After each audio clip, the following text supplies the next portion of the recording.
Welcome to the Lawyerist podcast, a series of discussions with entrepreneurs and innovators about building a successful law practice in today's challenging and constantly changing legal market. Lawyerist supports attorneys building client-centered and future-oriented small law firms through community, content, and coaching, both online and through the Lawyerist Lab and Accelerator. And now, here are the co-authors of the Small Firm Roadmap and your podcast hosts.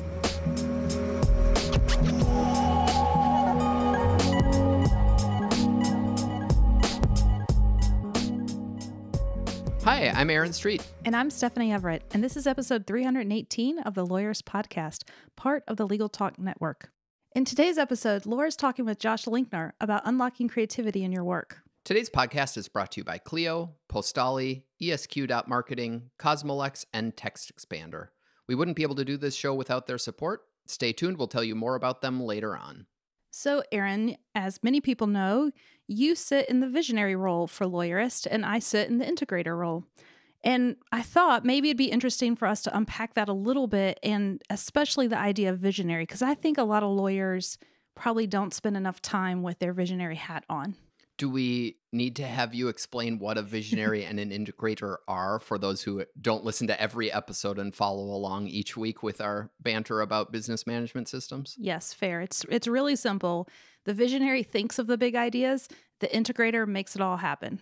Most people probably understand integrator. They might not have heard that term, but that there's someone in the business that has to mind the details and manage them and make sure that all the things are happening for the business to run.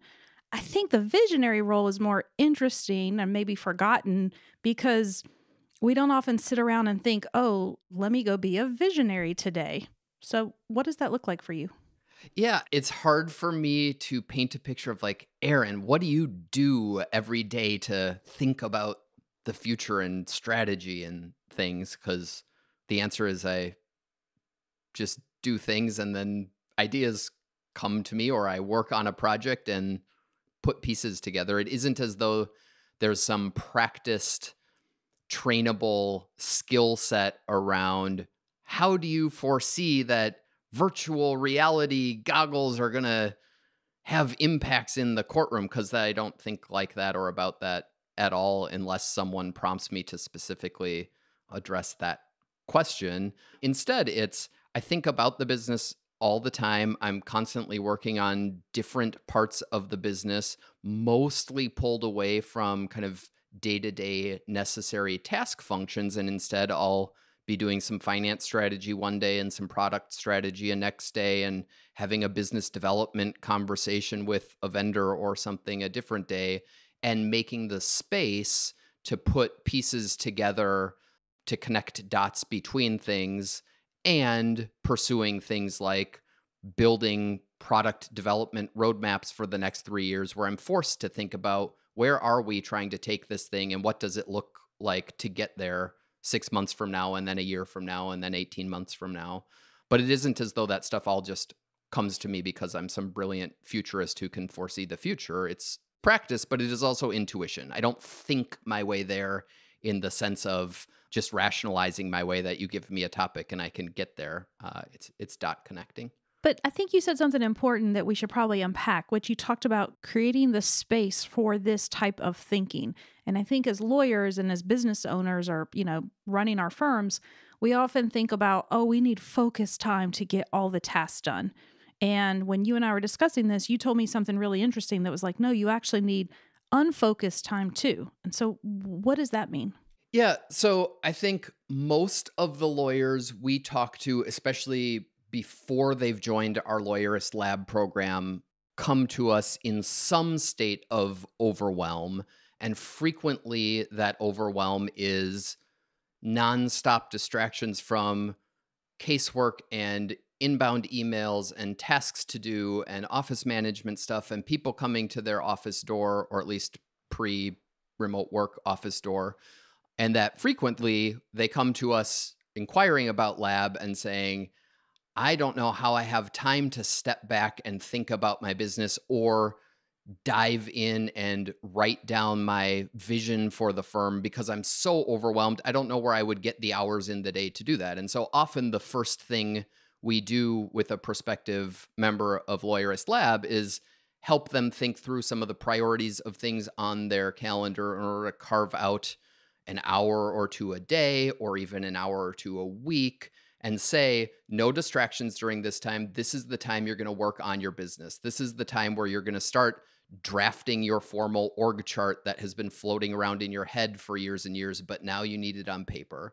And so the first thing we often do with overwhelmed labsters is help them build in some focus time in their day. So they say, for this 2 hours on Wednesday, no distractions, no meetings, don't look at email, work on getting the org chart built. And that can be a really effective way to finally have the space to do hard, complex work that distractions always pull you away from. I'm suggesting there's an additional level, which is focus time is really, really good for getting a big, complicated, hairy project done, whether that's writing a brief or building your org chart. There's also eventually the need to carve out similar blocks of time on your calendar that may still be listed as focus time, but aren't for the purposes of carve out the distractions in order to dig into a thing that is difficult, but instead to put your feet up on the desk.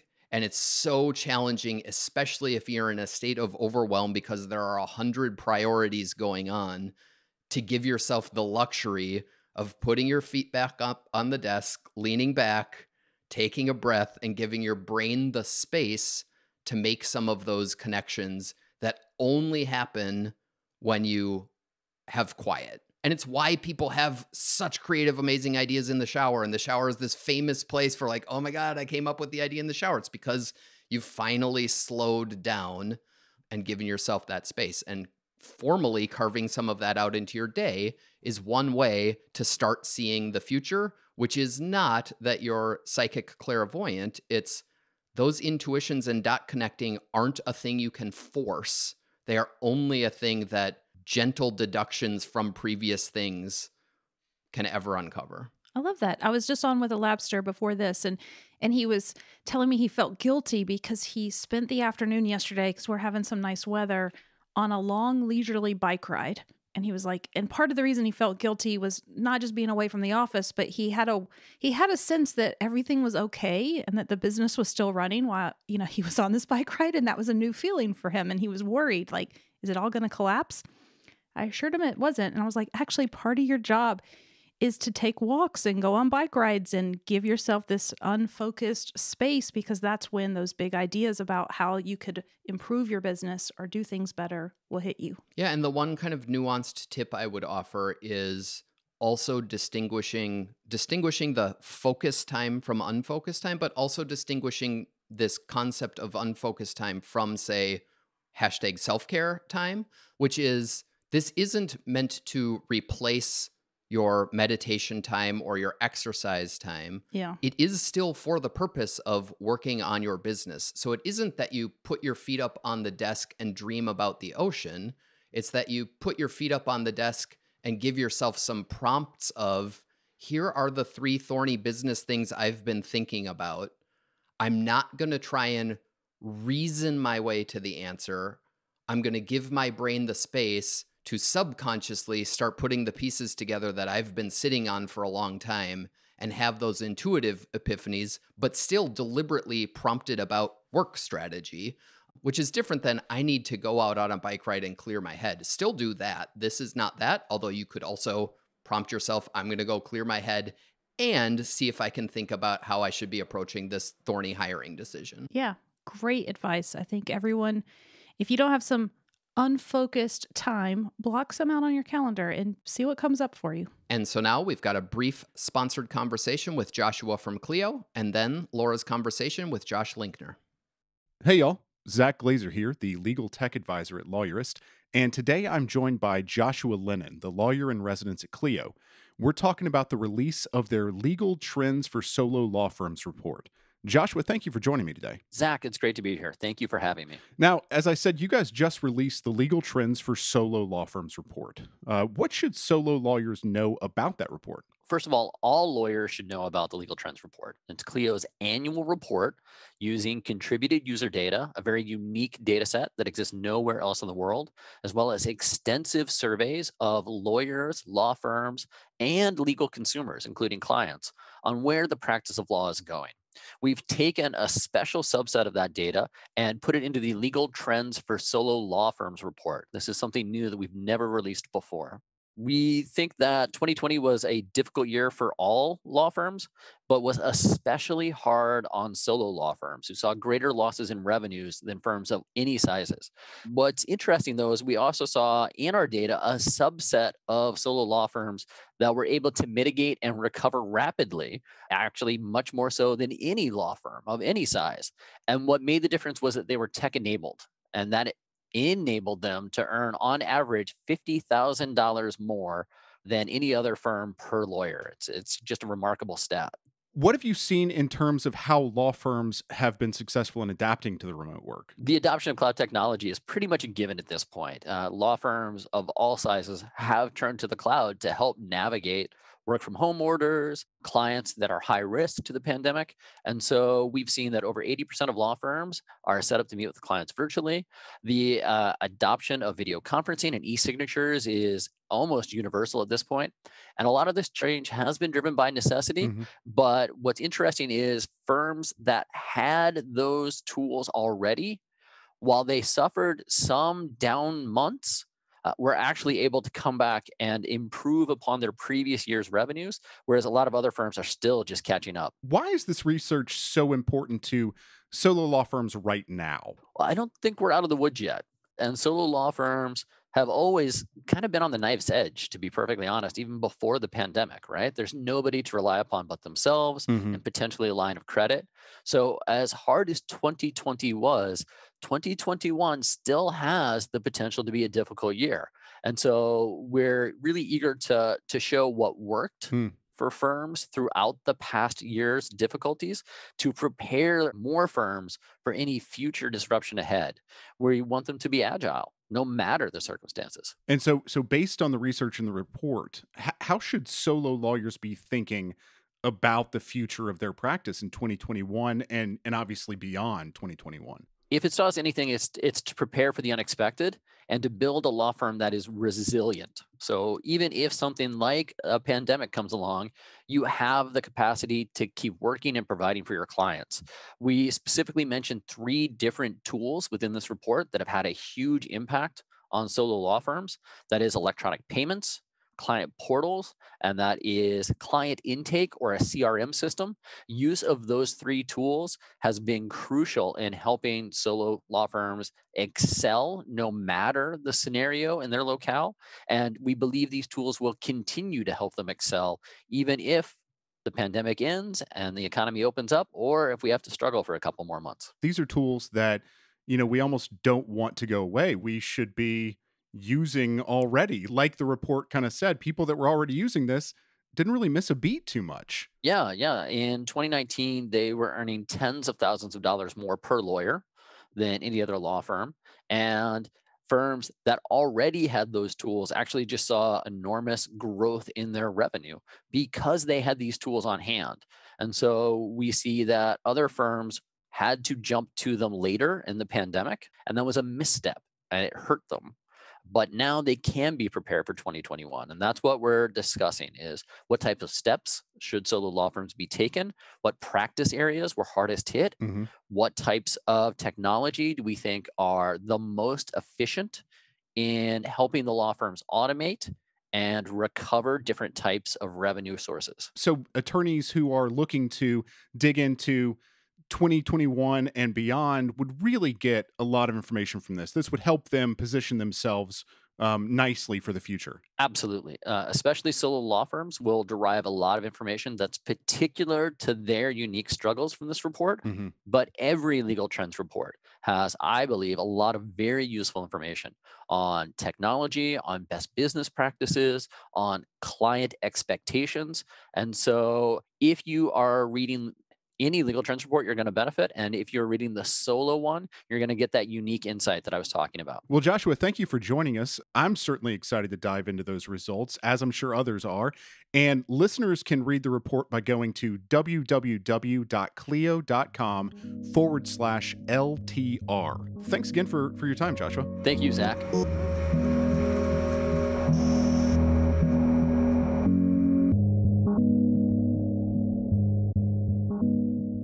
Hi, I'm Josh Linkner, a 5-time tech entrepreneur, New York Times bestselling author, venture capital investor, jazz guitarist, and delighted to be joining you here today. Hey, thanks for coming on the show. I love when people have a varied background and kind of acknowledge that they are multi-passionate people and multi-passionate entrepreneurs. So I know that you've written books in the past. Can you tell me a little bit about some of your work that led up to the book that you're about to release in 2021? Sure. So I started my career as a jazz guitarist 30 years ago, and I just am in love with human creativity. As you know, jazz is a very improvisational art form.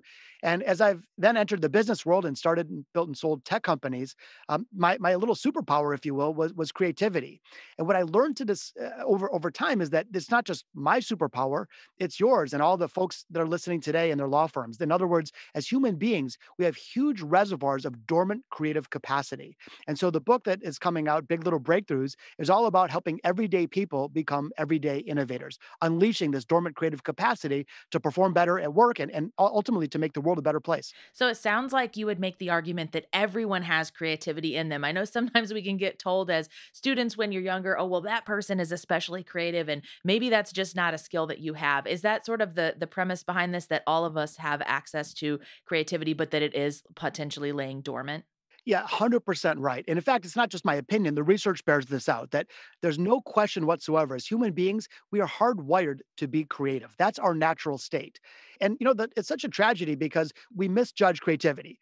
For example, I play jazz guitar. You think that's pretty creative. But if you saw me draw, I can't even draw a stick figure. So a teacher would look at my drawing and say, you're not creative at all. And so each of us, my point is, can express creativity in our own ways. So an attorney listening today, maybe your creative outlet isn't painting on canvas or doing interpretive dance or doing spoken word poetry. Maybe your creativity is convincing a jury or making a legal brief that's really compelling. So my only point is that each of us has huge amounts of creative capacity, but we can express it in our own ways. I love that. So how do we know if we have that dormant creativity, and what is the next step to starting to unlock that? Well, if I may submit to the jury that we all have that capacity. We're hardwired that way, our brain science is that way, et cetera. The real challenge is, how do we dust off the cobwebs and how do we remove the barriers? And the biggest suggestion that I have is to think small. In fact, the whole premise of Big Little Breakthroughs is that let's redefine what innovation and creativity is all about. If the bar is so high that innovation only counts if it's $1 billion idea, none of us are going to do it. It's too risky. But let's think about creativity instead as a small daily act, little micro innovations. That could be how you greet a client when they walk into a deposition. It could be how you stand up and greet the judge in a hearing. And so the point is that we can all look for little teeny ways to inject daily creativity. And what that does actually is two things. First of all, we practice. Like, the more you practice anything, the better you get at it. And then ultimately that will unlock bigger stuff. Furthermore, those little teeny creative acts actually add up to big stuff. So it's funny, like, we think of creativity masters like Da Vinci, but the Mona Lisa wasn't Da Vinci's first painting. Da Vinci first had to learn to paint. He had to paint every day. He had to paint a bunch of bad paintings before he could come up with a good one. And that's exactly how we should think about our own creativity when we're scaling our law firms. I love that. So how do you suggest starting to get out of your own way once you've begun to unlock some of these minor steps in creativity? So you've tested out some things in your day-to-day life. Where does that lead you as sort of a next step? I know for a lot of people, they'll feel like, well, I'm already pressed for time and my time should really be spent on growing my business. And of course, there's a really important argument here around creativity helping you unlock things across the board in your personal life and business. But it is often hard to get out of our own way in perceiving what is most important. So beyond those small acts, what do we do next to continue that momentum? Well, so the book that I just wrote, Big Little Breakthroughs, I invested over 1,000 hours of research studying innovators of all shapes and sizes in different industries around the world. And the book actually lays out a very systematic approach to build creative capacity individually and for teams. It explores the mindsets of creativity, and it even gets into very tactical things. So that would be obviously, one approach. But I think that it's so important to think about why, even before we get to how. The legal field is competitive, whether we're competing for clients or competing for a jury verdict. It's a competitive field, and I know this because my mom, she passed now, but she was an individual attorney and ran a solo practice, and I know it's a difficult, competitive industry that's only increasing in difficulty. So when you say, how do we stand out from the competitive set? How do we win a disproportionate share of the rewards? And the most other advantages have already become commoditized. You can't win by having access to more information. There's Nexus for that. You can't win by, dressing better. Like so when you get down to it, what can you do to gain competitive advantage and elevate your practice? And I think creativity ultimately went from, and maybe in the past optional, but today is mission critical. So if we all agree that it's important, then we have to allocate at least some time and resources to developing those skills both internally and among our teams. By the way, it doesn't have to be a lot. Just like anything, if you practice guitar for 15 minutes a day, after a few months, you could play a couple tunes. And same thing, you don't have to devote, billions of dollars or huge amounts of time. Spend 10 minutes a day developing your creative skills with some of the tools that I share. And pretty soon you'll start to see a lot more creativity around you. Those are great tips for getting started.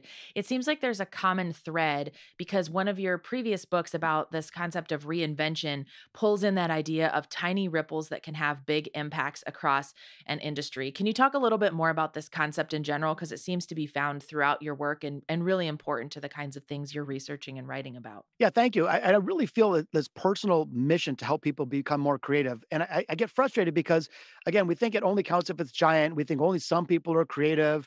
We think we don't have enough time or resources or money to be creative. And I want to democratize it and make creativity accessible for every one of us. And the ripple concept is exactly right.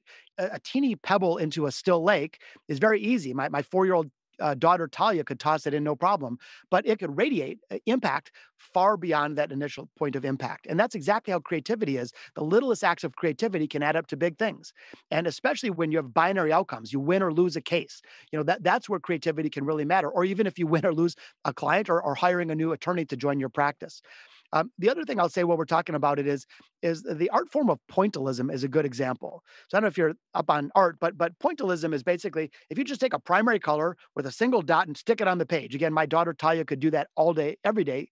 The individual act is actually pretty easy. It's the assembly of lots of small little points of color that ultimately cascade into something much more meaningful and powerful. So the individual act of creativity doesn't have to be envisioning this masterpiece of being a perfectionist. It's just getting those little dots going, and before long, they add up to big stuff. Oh, that's an excellent way to think about it. And I love the comparison to art. So I'm curious, you're an investor. So you've seen a lot of different people who are trying to put their best foot forward, trying to present something cohesively. Have you found any kinds of personality traits that are more likely for people to be successful when communicating ideas to others? Yeah, I'm glad you asked that. So I've sat through over 3,000 entrepreneurial pitches. These are people like on Shark Tank that want an investment. And what I've found is that the ideal entrepreneur is the opposite of what you might think. So you might think that you have to be like this giant, larger than life, fill the room, Steve Jobs, charisma kind of person. And those people actually tend to be all sizzle and no steak, as the saying goes. What I look for actually is somebody who is more open-minded, someone who has humility, someone who's coachable, someone who's a good listener. And so I think we've all now developed in our society such good BS detectors that being too salesy actually can undermine one's act of persuasion. It's showing humility, showing vulnerability, showing compassion. These are the things that actually makes your case more attractive. And to a degree, we're always persuading, whether we're persuading a judge or a jury, whether we're persuading a new colleague to join our firm, whether we're persuading a new client that we're the right choice. And so I think that we can take a creative approach. The other thing I just quickly say on it is that especially I've observed in the legal practice, people all kind of look and sound the same. And I don't mean this disrespectfully. Again, my mom was an attorney, but it's sort of like the sea of sameness. I mean, how many commercials can we see with a person with a Windsor knot sitting behind a mahogany desk and saying, "I'm going to fight for your rights"?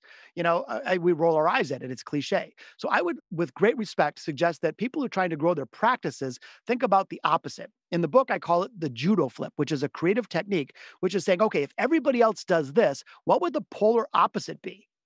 And so if everybody wears the Windsor knot and has a mahogany desk, like what if you showed up in a black turtleneck? So, you might alienate a small percentage of people. On the other hand, a larger percentage of people might say, wow, you really stand out. You're really different.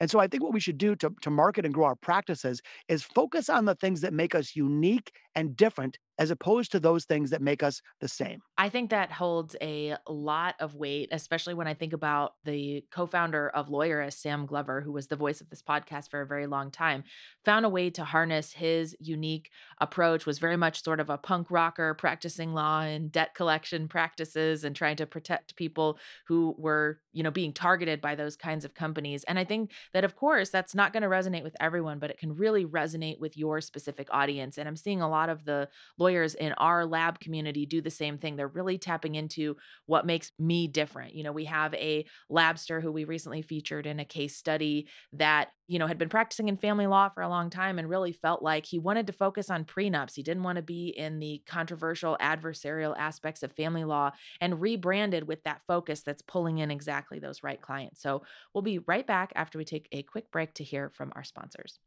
Support for today's episode comes from Postali, a full-service legal marketing agency for law firms. The attorney-client relationship is the cornerstone of the legal profession. Just like you put the client's needs first, you deserve a marketing agency that does the same to grow your practice. Postali works with law firms nationwide and is the only full-service legal marketing agency that can call itself a marketing fiduciary. That's because, at Postali, the impressive results they achieve come from always putting your law firm's financial interests above their own. Imagine a relationship with a legal marketing agency that treats your investment as they would their own dollars, without hollow SEO promises, no commission-based upselling, and who won't work with your competitors. Postali is the marketing agency for legal professionals looking for 100% transparency and genuine guidance from a real marketing partner. To learn more about the benefits of working with a marketing fiduciary, visit postali.com/lawyerist. Contact them for a free consult and mention this podcast.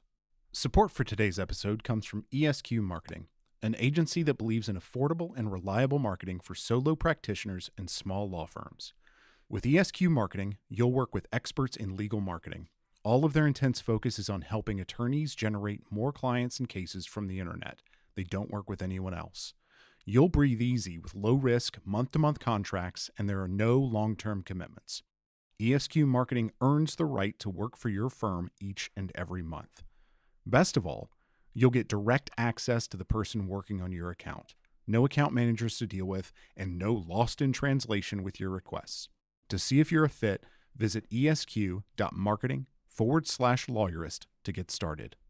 Today's challenging and fluctuating business climate requires law firms to be flexible in the way they run their practice. Whether you're working remotely, in the office, or a combination of the two, you need to be able to work effectively and efficiently on the go at any time. That's why Cosmolex offers a cloud-based total law practice management system with built-in compliance for trust and general legal accounting. With Cosmolex, you get everything you need to run your practice in one solution with 24/7 mobile access that's both secure and easy to use.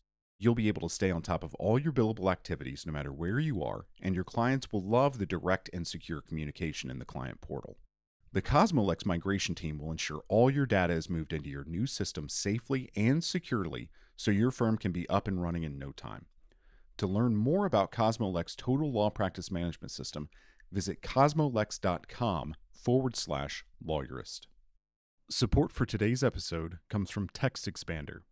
Get ahead of your productivity for the new year with easy-to-use cross-platform snippets. Text Expander makes quick work of mundane, repetitive tasks so you can focus on what matters most. Say goodbye to needless text entry, spelling and grammar errors, and inconsistency in your messaging. When you use Text Expander, you can say the same thing, the right thing, in just a few keystrokes. Text Expander can be used in any platform, any app, anywhere you type. These versatile snippets are better than copy and paste, and they're better than scripts and templates. They work across devices and platforms to allow you to maximize your efficiency while still customizing and personalizing your messages. So take your time back in the new year and increase your productivity with Text Expander. Show listeners get 20% off their first year. Just visit textexpander.com/podcast to learn more. Thanks for hanging with us. There's another idea in your book that really jumped out to me, which is this idea of innovate or your competition is going to. Now, we talk about this a lot in the lawyerist book, The Small Firm Roadmap, of needing to continue pushing yourself, and we can't afford to practice law the way it's been done for 200 years. I'd love to hear from your perspective. Why is this so important in business today? If we lived in a vacuum, in a static environment where everything was never changing, great, don't bother changing as well. But we sort of live in the opposite. I mean, today we're living in a rate of change like none other in history. And so, our market position is relative to the rate of change of others. Simply put, if we stand still, we're going to run into problems. In my new book, I talk about what I call the Frogger principle. I don't know if you remember the video game Frogger, but like there's this little frog and you got to cross the river. Thing is, the frog can't swim, so it has to jump onto solid surfaces that are moving. So you jump on the back of like a lily pad and a log and an alligator to make your way. But the thing is that because those things are moving, if you jump onto solid surface and just stand still, you fall into the raging river and die. And not to be too over, dramatic, but I kind of think like we're living in a giant game of Frogger, that our job to a degree is to keep hopping forward. And if you land on a solid surface, you won a case, you had a great year, you snagged a new attorney to join your practice. That's great. And let's celebrate the moment. But we got to make sure we don't stand on that back of that log too long because it's moving and it's only moving at an increasingly fast pace. So I think it's kind of our core responsibility of all of us to be in a perennial state of reinvention. One of the sayings that I had for my team as I built my several companies is this: someday a company will come along and put us out of business. It might as well be us. And I would say if you're running a small practice, that's a wonderful mantra to embrace. Someday another firm will come along and make my firm obsolete and irrelevant. How about I become that firm instead of letting someone else do that to me? That makes a lot of sense. And I think that one of the challenges, though, is it sometimes feels like the pace of change is so fast that it can almost feel exhausting to try to keep your finger on the pulse and be constantly reinventing. It sounds like there's a lot of benefit in potentially doing that. Is there a sweet spot of how much you need to be reinventing or how often you need to be evaluating things in your business that might need to be changed? Yeah, I'm so glad you brought that up. You're right, because hey, go reinvent all the time in a giant way. That's super scary and overwhelming and feels risky. So, two suggestions there. First of all, sort of isolate and attack. So don't reinvent everything all at once. You might isolate, for example, your firm's branding. And keep everything status quo while you focus on one thing, get the benefit from that thing, and then systematically move on to the next. So if you take sort of a really rigorous, disciplined approach, don't try to do everything at once. Just isolate one area of your firm, work on that, and then move on to the next. The other thing, though, that I would say is that in the software industry, people who win the most are in constant experimentation mode. In fact, Jeff Bezos made a quote one time, which said, CEO of Amazon, that their success is specifically and directly tied to the number of experiments they run per week, per day, per month, per year. And so for us in our law firm, if you have an idea, the biggest, scariest thing is, gosh, what if I try my idea and it doesn't work out and I torpedo my practice? My suggestion is instead of thinking these all or nothing universal bets, try to come up with a prototype. In other words, can you try your idea with one client or with one jury case that's not the most important case you have on your docket? And so if we think of ourselves as in an experimentation mindset, where at any given point, we might be running 4 or 5 little teeny controlled experiments, fixed time, fixed money experiments, knowing full well that 4 out of the 5 won't work, that's okay.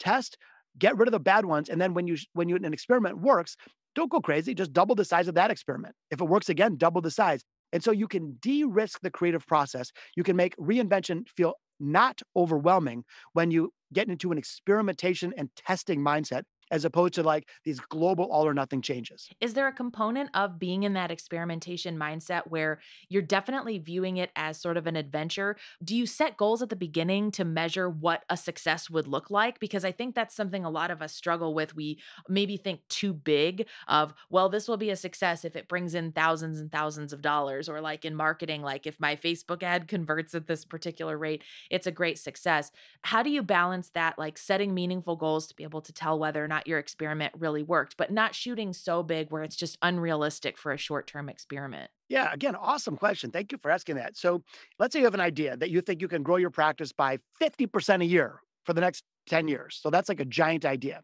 So you say, okay, but to do that, I have to make some pretty scary changes and invest a bunch of money, and I don't want to go crazy. Can I test it? So just like when we were in middle school and were taught to subdivide fractions until you could go no more, Yeah. same thing, subdivide the idea to the point where you can get to the teeniest possible way you can test it, like the absolute cheapest, absolute fastest way you can test it. And then you say, okay, what would the metric be? Not just be, overwhelming success or not, just a metric that would encourage you to embrace further exploration. Does this idea merit further exploration? So if you take this giant idea that could grow your practice 50% a year and you break it down to like, hey, I'm going to test this one thing on a Tuesday afternoon. The metric of success or failure isn't, did it grow my practice 50%? It might be like, did I get someone to not throw me out of the room? Did I get someone not to wince at the idea? And so all you need to do is take small experiments, set a realistic bar that says, does this merit further exploration or should I put a bullet in the idea? That's all you're really measuring at each stage of the experimentation process. You don't have to worry, does the idea show, crazy, massive promise? And by the way, that's exactly how drug discoveries are made. So we're all very grateful that very quickly pharmaceutical companies were able to come up with a COVID vaccine. How does that happen? It's not because someone comes up with an idea like, oh, dude, I've got an idea. Let's just go print 1 billion copies of this thing. They test in the lab, knowing full well that most experiments won't work. They look at the data, they tweak and adapt, and over time, in a very deliberate and thoughtful way, they're able to get great ideas out the door quickly. We should do the exact same thing as we grow our legal practices. That's so important. It's like such a subtle mindset thing, but it's a shift that could have so many positive ripple effects across your business by not grading yourself on the success of every experiment, but on the willingness to keep trying and refining and simplifying and really figuring out what is the simplest thing I can do that's going to give me the result or the information that I know whether or not I'm going to proceed with this particular thing. So I like that it releases some of the pressure from you of viewing it as a personal failure on yourself. Well, it was an experiment and you tried it and it either worked or it didn't. And that doesn't necessarily mean that you are a failure or this whole idea is a failure. It just didn't bear results that meant it was time to move on with it or even expand it a little bit more. That is exactly right. And it's funny. So in the research, as I mentioned for the book, I invested over 1,000 hours and I interviewed CEOs and billionaires and celebrity entrepreneurs and actually people in the legal profession as well. And what I learned is that there's some common mindsets that everyday innovators tend to embrace. The one we're talking about right now, I cover in the book, I call it open a test kitchen, which is essentially embracing that experimentation mindset. A couple other mindsets, though, real quickly, that I think would be important for the listeners today. One of them is start before you're ready. So innovators don't wait for permission. They don't wait for a directive. They don't wait till everything is ideal. They sort of get started and figure things out along the way. Another one that I think applies here is I call it use every drop of toothpaste, which is around being really scrappy and resourceful, especially for the solo practice owner or the smaller firms. How do we compete with the larger firms? And sometimes we can find beauty when things are resource constrained. And the last one I'll just mention briefly is one called fall 7 times, stand 8, which is a real recognition of adversity and failure and setbacks along the way to discovery. It's not kumbaya, like no one likes to lose, but it's how do you learn from and how do you use creativity as a mechanism for resiliency, ultimately to learn from those failed attempts in order to discover successful ones. There's so much good information within that. I think mindset is so important in so many different aspects of how you show up as a leader, how you show up as a manager, how you show up on behalf of your clients. So it sounds like there's lots of even better material inside the book. I can't wait to read the full thing. So I've saved my most important, and I'm being sarcastic here, question for last. I know I could Google it, but I had to hear it from your perspective. So I grew up near Toledo, Ohio. What on earth is Detroit style pizza? I've never heard of Detroit style pizza, so you have to fill me in. Oh man, now we're really getting to a passion point. For me, it's like family jazz and pizza. Like what's better than that? Right. But so for those not listening, I am a guilty pizzaholic. I just love pizzas, of all types, by the way. But my favorite of all is Detroit style pizza. I'm from the city of Detroit. I was born here in Detroit, as were my parents and grandparents. I'm very passionate about it.